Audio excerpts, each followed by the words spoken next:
দেব আপনাদের কাছে। মাননীয় মন্ত্রী মহোদয় আপনার কাছে একটি প্রস্তাব দেব, এটা আপনি একটু খেয়াল করার চেষ্টা করবেন। আমাদের বরিশাল শিক্ষা বোর্ডে বরিশাল পশুপালন কিছু নাই, বরিশাল বিশ্ববিদ্যালয়ে কিছু নাই, বর্তমানে খুবই করুণ অবস্থা। এখানে আপনি একটু খোঁজ দিয়ে দেখেন, এখানে সকল ধরনের কর্মকর্তা এখানে নিয়োগ নাই। ওখানে দলীয় কোন্দলের কারণে, বিভিন্ন কারণে আওয়ামী সরকারের শাসনের সময় যে সমস্ত ব্যক্তিবর্গ এখানে দায়িত্বে ছিলেন, তারা এখানে গ্রুপিং সৃষ্টি করে এখন আভ্যন্তরীণভাবে বরিশাল বিশ্ববিদ্যালয়টি একটি অচল অবস্থার সৃষ্টি হয়েছে।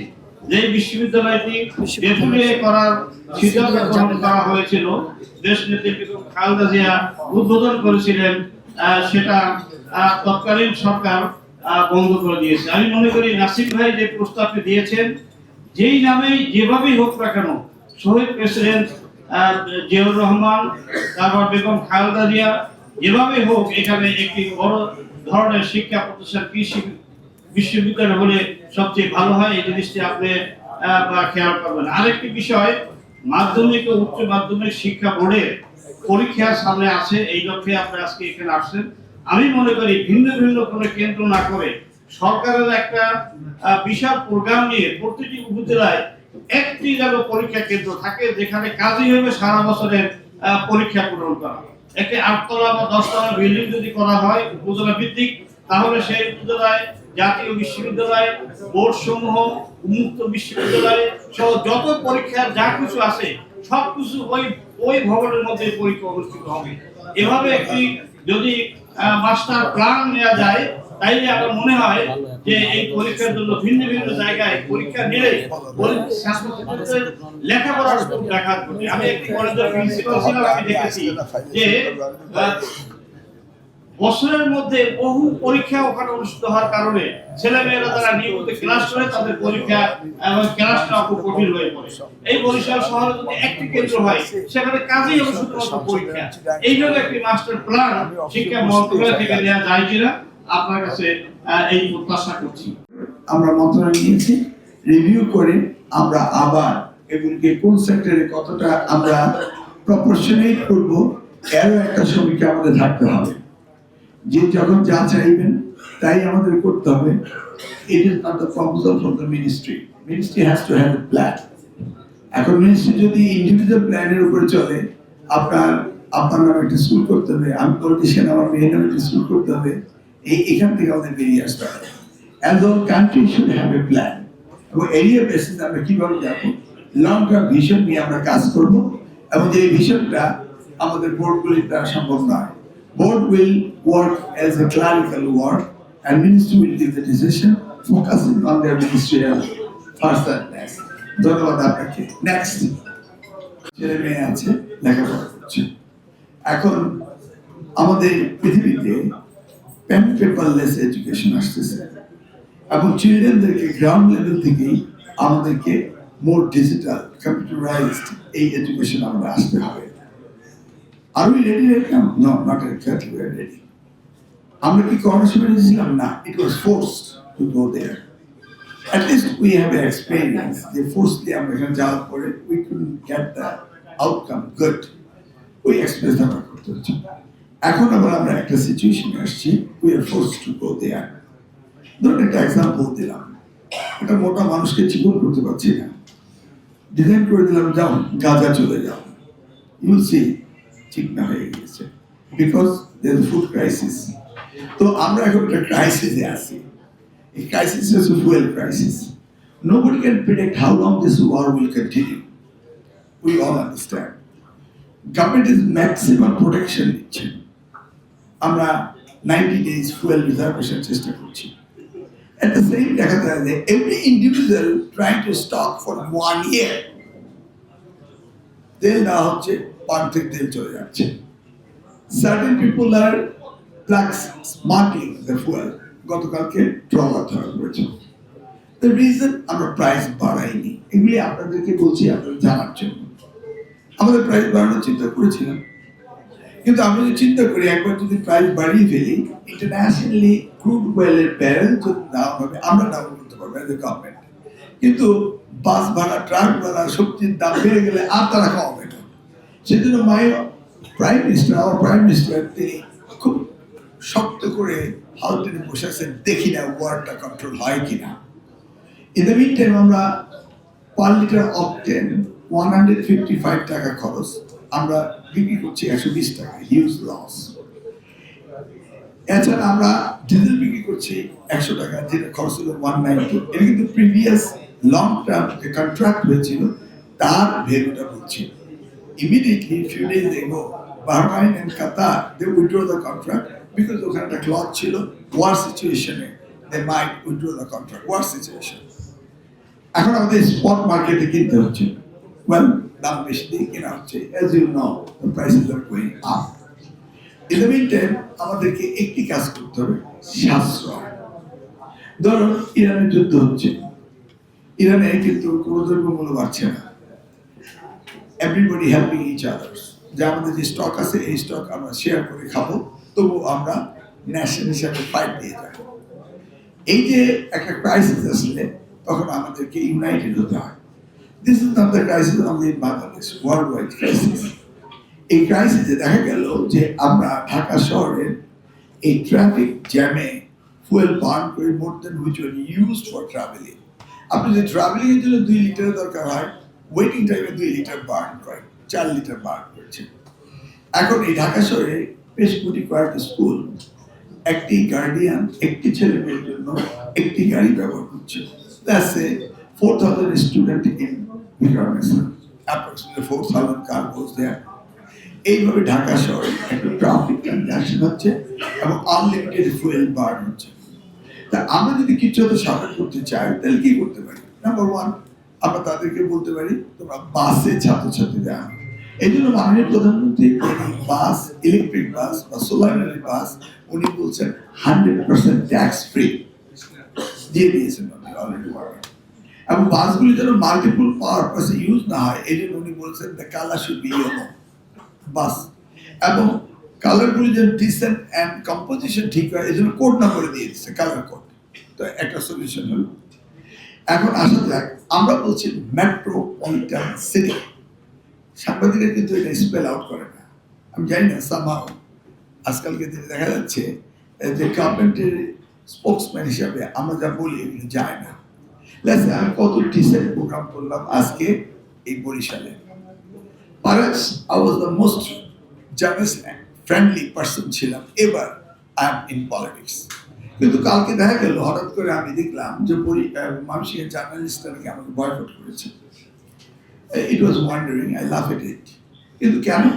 ওনারা এমনভাবে দাঁড়িয়েছেন শিক্ষকদের সামনে, আপনাদের স্টেজগুলো উঁচা ছিল, মনে হচ্ছে যেন এখানে একটা ইন্টারন্যাশনাল সেলিব্রিটি আসছে, তাকেই শুধু কভার করতে হবে, আর কেউ দেখতে পারবে না। শিক্ষকরা খুব বিরক্ত বোধ করছিল।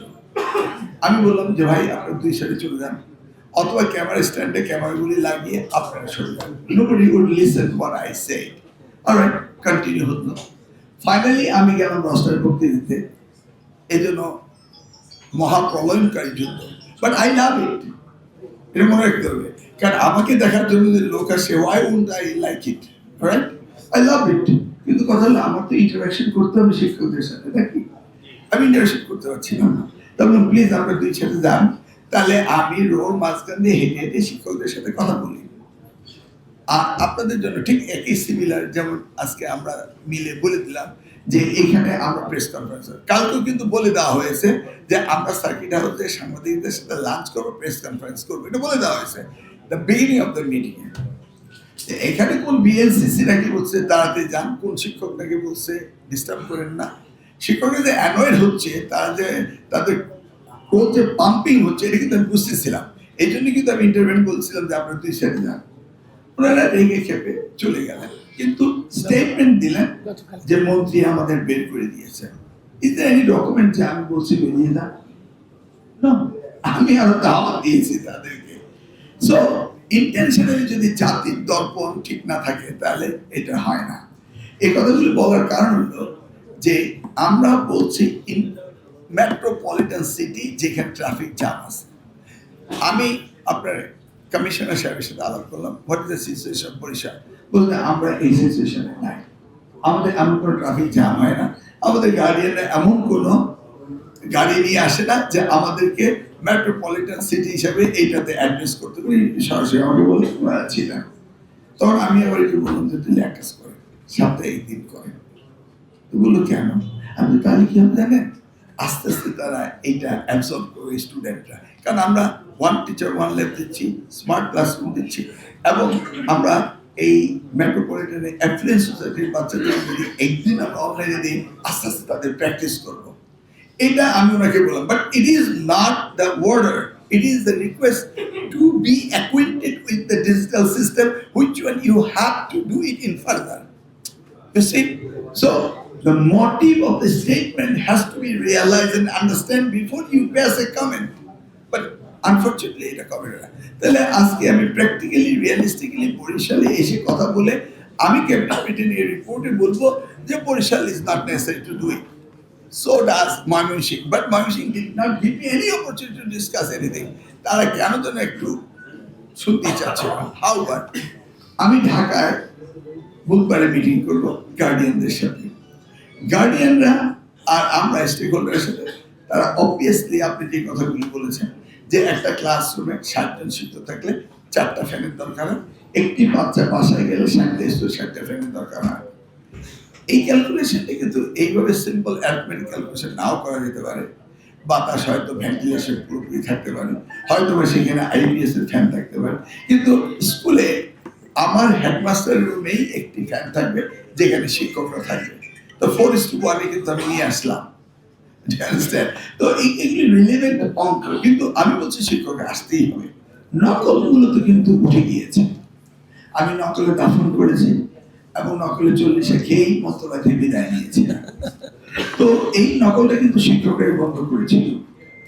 এই শিক্ষকরা আগে কিন্তু নকলের সহযোগিতা করতো বিফোর উই স্টার্ট। আবার শিক্ষকরা আমরা এসেছি, আমাদের ইন্টেনশনে তারা বন্ধ করেছে।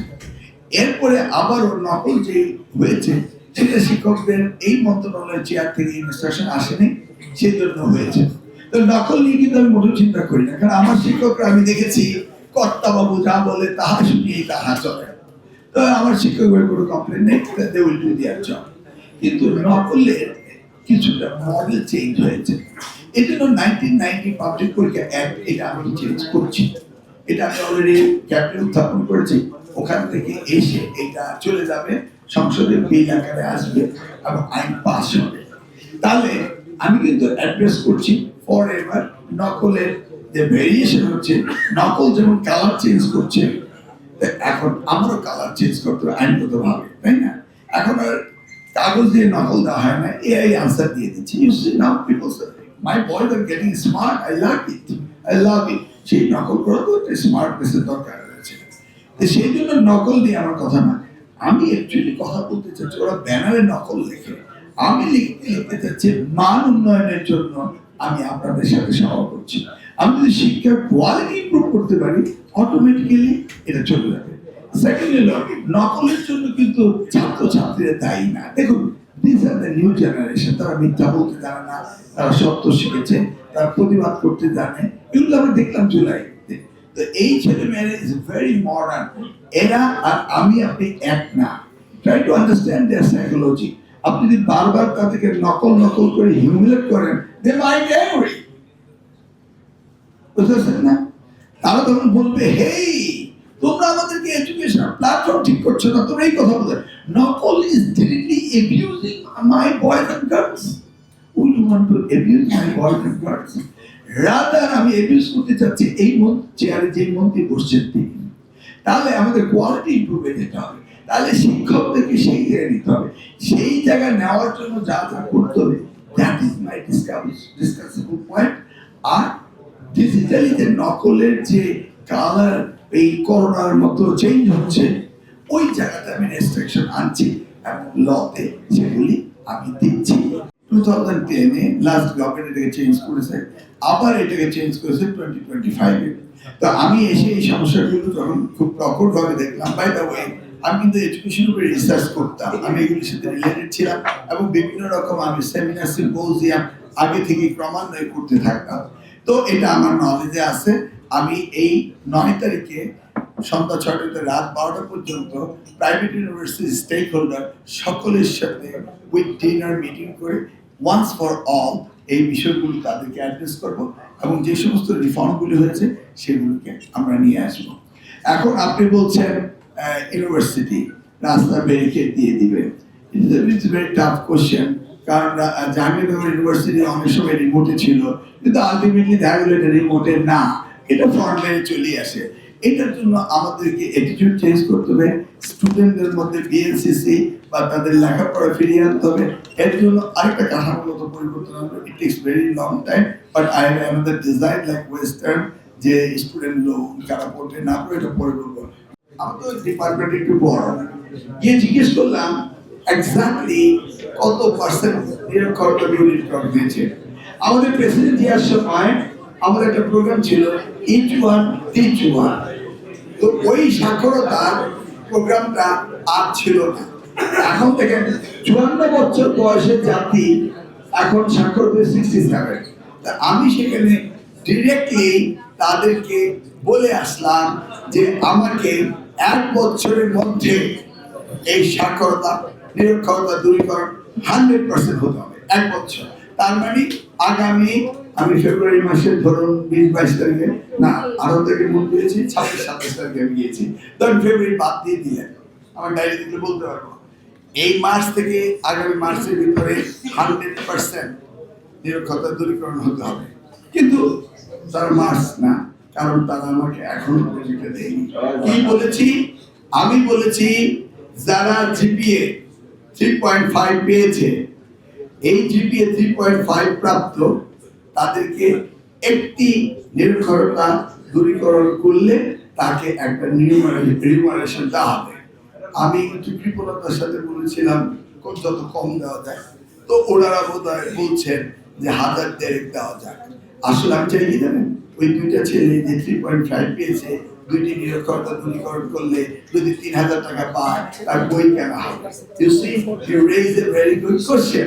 এটা অলরেডি প্রজেক্ট আমি হাতে দিয়েছি, মানি অ্যালোকেশনটা করার সাথে সাথে 1 year টাইম